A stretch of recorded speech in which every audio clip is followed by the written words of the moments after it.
I don't like it any more than you do.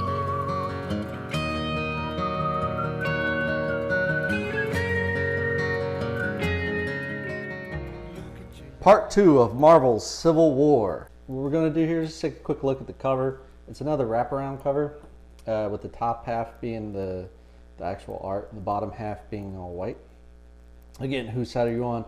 And this is a little bit of foreshadowing because it's got Peter Parker, Spider-Man dead center, balanced between both his old costume and his new one, the armored Iron Spider, and the two sides of the equation here. You open up the front page, you get an ad, and then you get the recount, right? What happened in the last issue. So it just gives a quick breakdown, talks about the New Warriors and how they botched a publicity stunt basically for their reality TV show. Basically just a rundown of the complete first episode. Again, we have our cast of Marvel makers, written by Mark Millar, penciled by Steve McNiven, and everything else for a lot of people.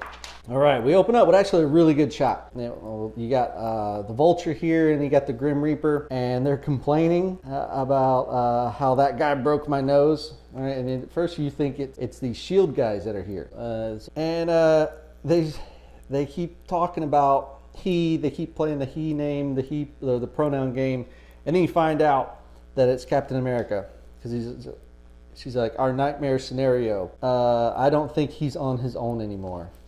So it kind of alludes to Captain America having a team now. So we get some newspaper headlines. If this was done today, you would see these as web pages, really. Like nobody reads newspapers anymore. So these would all be computer screens with web pages, and you see ads all over the place, plus a bunch of revocation errors that you got to click no, click no, click no.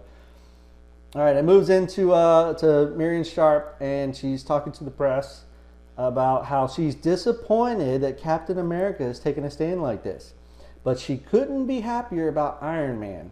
Now, this is the lady who in last issue like spit right in his face. I don't know that, so easy we forgive, I guess. Okay, and then you got a group of good guys, group of superheroes standing on top of a really large Doombot. Like this is pretty big. Like this is a pretty big thing because there's Yellow Jacket, and for scale size comparison, he's just got the leg of this thing. And Iron Man's all, good work, guys. Doombot's down. Oh, I'm sorry. Good job, everybody. Okay, and everybody's cheering, right? Like I don't know. I guess there's some property damage going on here, but things seem like the good old days. People are very excited that the superheroes are breaking more stuff in the middle of the street. And so he's pulling Miss Marvel out of the inside of the Doombot. I guess she did like some sort of back. I don't know. Maybe She-Hulk threw her into it. But they're talking, and She-Hulk is asking, are we still technically superheroes? Like after tomorrow, aren't we just SHIELD agents? And Tony Stark, who's the master of rationalization throughout this whole series, is like, no, we're superheroes, Jennifer. We tackle super crime, and we save people's lives. We tackle super crime. The only thing changing is that the kids, the amateurs, and the sociopaths are all weeded out. I can only think of one person who's a kind of considered a superhero that's also a sociopath. Yeah, he's talking about Frank Castle. And then Tigra pops up. So what category does Captain America fall into? And he doesn't even like entertain that thought. He's just like, look, he's on the wrong side. You got to believe me. Okay, moving forward, nighttime rolls in. You see the ever-loving Thing playing with his two godchildren there, the Richard children, who I think Franklin is like the creator of all time now or something. I don't know. And it's just the Invisible Woman having like a kind of side talk with her husband here, and he's not really paying her much attention. He's just kind of going through the motions. She's throwing out some concerns, and there's a pretty good line here And then at the bottom is like, yeah, well, maybe I'd be excited too if his genius plan didn't mean jail for half of our Christmas card list. Yeah, the superhero community's tight, man. Everybody knows everybody. Everybody's got everybody's dirty secrets. Yeah, yeah. So you start locking all your friends up. That's crazy. That's a crazy thought. He's like, yeah, no, okay, yeah, that's fine. But you know, they're posing a huge risk by not registering. No registration equals bad. And he's like, you don't believe me? Go ahead and check my math. And he's like, yeah, okay. Yeah, this is all nonsense. Secret plans, secret plans, secret plans. Building 42. Ooh, what's this? It's the only thing on a CD. Right? Everything else is written in marker on his dry erase board, which is most of the room. And then there's a CD. Now, I'm not sure. I think thumb drives were around about this time. I feel like flash media was a thing. But whatever. The super secret plans on a disc. Maybe it's rewritable. And she's like, all right. He's like, oh, no, you can't touch that. It's classified information. Oh, okay. Yeah, no problem. I'm going to go see Johnny in the hospital because he almost died by getting jumped by Hat Girl and her miraculous friends. Okay, moving on to Stark Penthouse. All right, where they're just... Tony Stark's sitting there and he's talking with one of his aides about how, like, this press conference that's coming up. It's like, registration, man, it's happening. He's like, we already got 38 signatures. That's pretty much what we estimated. And then he's like, hey, have you heard any word from Cap? It's like, yeah, no, only that he's put a team together and he's kicking everybody's butts and nobody can stop him. And then Tony gets a little religious and is like, oh God, please let us be doing the right thing here. He's so sure of himself all the time. So this is actually a pretty good moment of weakness. I really like this panel.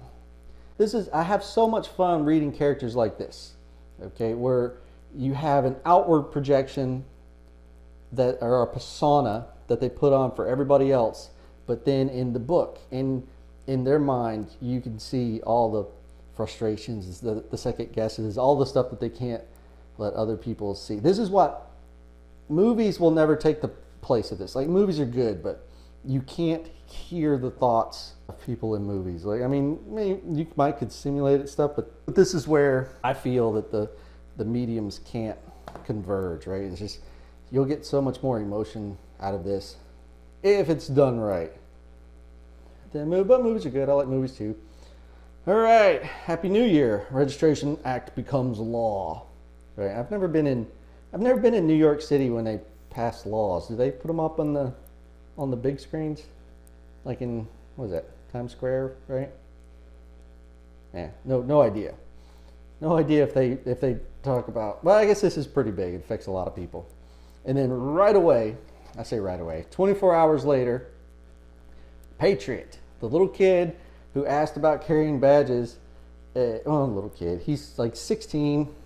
Asked about carrying badges, and he's now being chased down by a helicopter. Who calls in this report? This report's funny. Unregistered minor tried to foil a robbery in costume, identified as codename Patriot from the Young Avengers, and currently in pursuit. So they are authorized for minimum force. That's rules of engagement there. Minimum force necessary to gain compliance. But you know, he's kind of a super, so you know, you're shooting those tranks at him. I believe he's bulletproof. They said they didn't update their files, so but I think a lot of it has to do with a shield on his back. So he does some pretty good athletics here. Look at that jump. Like, that's a confidence jump right there. Yeah. Oh, he knew he'd make that, no problem. Smash goes crashing. Controlled roll, controlled landing into the office building there. This is like 24 hours later. Okay, here's a bunch of non-essential stuff. These middle pages are thick, like a book cover. These are cover pages in the center of the book.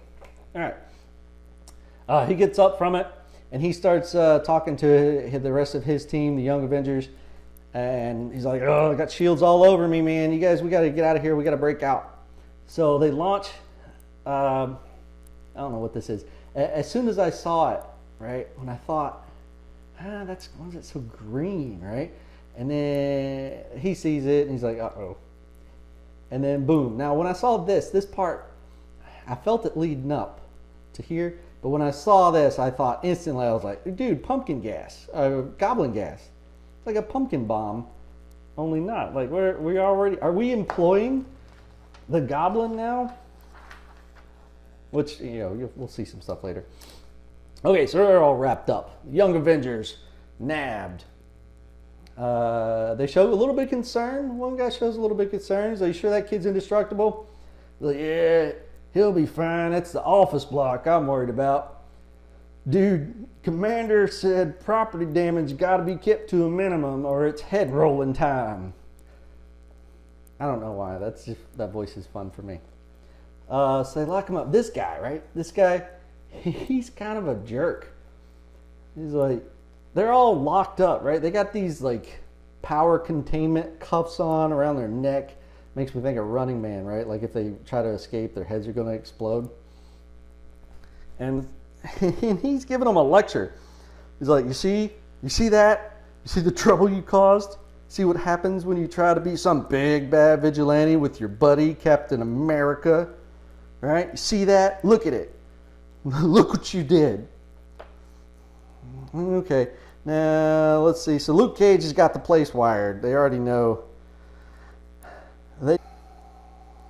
See, reading it back again, this panel doesn't make sense, but you don't know what the future holds just yet. So, all right, so Daredevil's like, hey, these guys got busted. Are we going to go help them out? It's like, nah, Cap and Falcon are on the scene.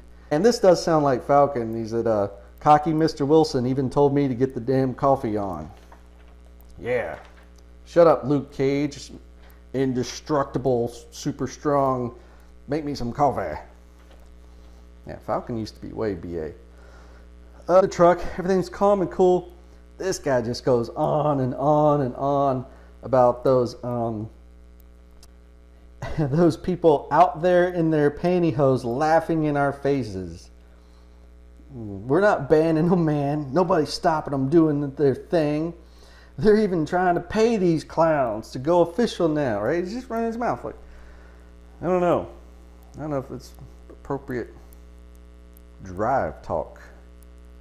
And two, I don't know that he wouldn't recognize him, right?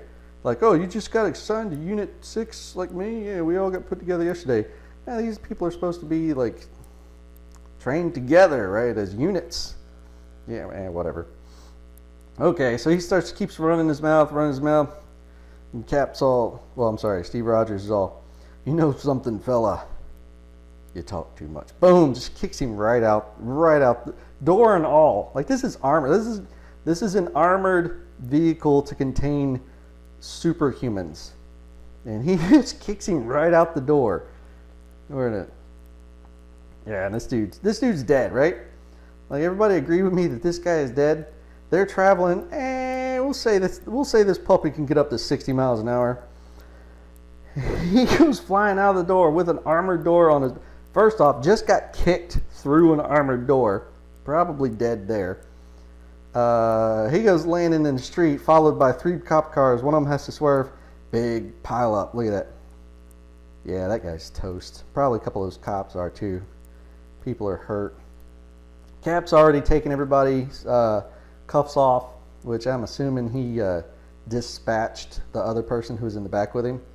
Right, because if memory serves, it was 2 up front, 2 in the back. And then he starts telling Wiccan to do one of. He says, "I need you to rustle up one of your teleportation spells, and I need it now. Understand?" "Yes, sir." Okay, so the shield is converging. They notice everything's gone loopy. All right, it's all snafu. Shield's trying to converge. Steve's yelling in the back to hurry it up. The cops are getting ready to do it. And And Sam is just like yelling at this kid to hurry up, right? Hurry up with your stupid spells.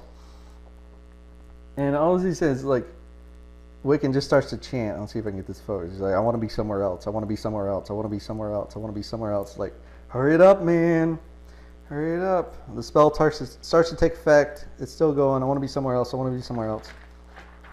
And then back to the future, right? They hit 85, flux capacitor, 1.21 gigawatts, all that. Boom, they come sliding in. The hatch opens up. I don't know I don't know what happened with these people. They just fall? I don't know. It's a little strange. Shadowy figures opening up a door, friend or foe, who knows? What's her name? Titan? Nah, I don't remember her name. But it's something. Stature. Her name is Stature. That's right. So she embiggers herself. She grows bigger. I don't know. I can't remember if it's PIM particles or not. It probably is. Safe bet to say that anybody that can change size has a little bit of PIM in them. Oh God, what's happening? Where are we? And we are in precisely, what is it? Shield Safe House number 23. Okay, so this is a big scene. Just give you kind of layout. Let me see if I can get this in here. Yeah, so all the, I don't know where the truck came from. It said it came, looked like it came out of the wall by the, what's that, some boxes? Yeah, so it had to be right here. It just came out and spun around right here. Okay, so let's talk about some things that irritate me. The back half of this book irritates me so much, but he's telling Wiccan to teleport him, get us out of here, and all he says, the chant is, "I want to be somewhere else," and they pop right in their living room, right in the new Avengers. I think later they turned into the White Stars, right into their living room, without knowing where to go, without Sam Wilson saying, "Hey, these teleport to these coordinates 4 miles underground," whatever. He just tells him, "Teleport us," and he says he wants to be somewhere else. They could have popped in the middle of the land. You know what? No, never mind. Forget it. We're going on. The worst part about all that is this right here. For anybody knows, this is Cloak, and Dagger's over here, and I'm pretty sure she's watching Space Jam on VHS. But Cloak is the teleportation guru, right? This dude could have teleported this whole squad instantly. He could have saved Wiccan, or he could have saved Wiccan and the rest of them right away. He could have saved Patriot midair. He could have caught Patriot. So they wanted to teleport. They didn't even know that Wiccan would be conscious, right, when they took him in. They had a Cloak right here. He could just do all that stuff. But as my daddy used to say, if they'd have done that, the movie'd be over. Right? So I guess, yeah, if they would have done that, you wouldn't have got this dramatic scene. But come on, let's try to keep it together. Let's make sense. We can write it down. Hey, everybody, we're the good guys. We're all on a team now. We're all going to live here. Patriot's still shell-shocked. Cable, I believe this is Cable's, the first time you really see him in the Civil War get involved right here. But I think he becomes pretty important later on. And then Cloak is like, "Hey guys, you better take a look at this." Now we interrupt this program. So here it is, Tony Stark, and I'm just gonna read through this. This makes me mad. Washington, D.C. Ladies and gentlemen, I'm sure I don't have to introduce you to Miss Miriam Sharp, who used to spit on me, but is super cool because of all my sweet cash. Miss Sharp, you may recall, lost her son in the Stanford incident and kickstarted my passion for the federal employment of all superheroes. One of hundreds of kids who died, right? Quick shot of the mutants, right? They got to stay relevant in this because they come in later, but they're not big right now. Wolverine being all great, right? And likewise, I'm pretty sure Spider-Man needs no introduction as he comes swinging in. Proof of power right here, swinging in from a thread.